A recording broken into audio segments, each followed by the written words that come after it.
A faith-based social justice group is calling for the Overland Park police chief to be fired. As the I-Team's Andy Alcock reports, More Squared demanded the immediate termination of Chief Frank Donchez on the very same day the chief's boss is getting a job performance review. For 3.5 years, Steve and I have listened to city leadership engage in telling lies or omitting information. SHEILA ALBERS is talking about the death of her son John in January 2018.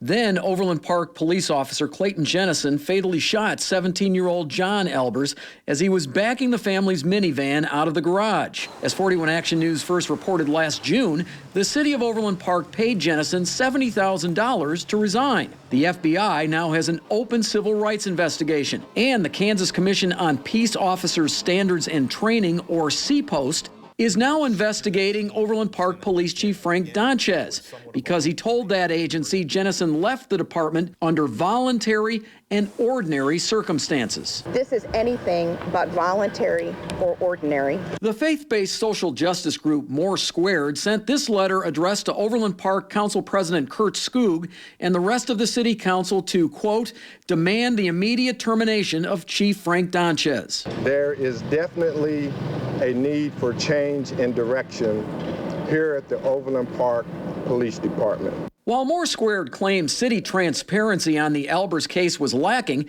last summer, Chief Donchez made this comment at a protest in the wake of the George Floyd murder. Relationships are only successful if there's communication. Not coincidentally, the same day More Squared held their news conference to ask for Chief Donchez to be fired, City Manager Bill Ebel is having his performance review later this evening.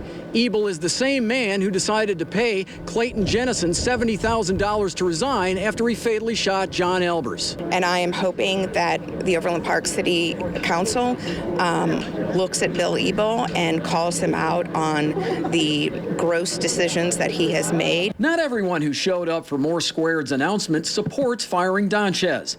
Pastor Mary Brown, who's worked as a volunteer chaplain for Overland Park Police, carried a sign which said, "I support police." I do not believe that the police chief did anything wrong. I'm going to say it was an unfortunate accident. Council President Kurt Skoog said he's seen no evidence or lack of confidence for Ebel to fire Chief Donchez. I'm investigator Andy Alcock, 41 Action News. And we do have a crew at tonight's City of Overland Park meeting in which the city manager, Bill Ebel's performance will come under review. 41 Action News does have a pending lawsuit against the city. That suit is to get a copy of the Johnson County officer-involved shooting investigation team, or OSIT, report on the ALBERS incident. The next hearing in the case is scheduled for May 6th.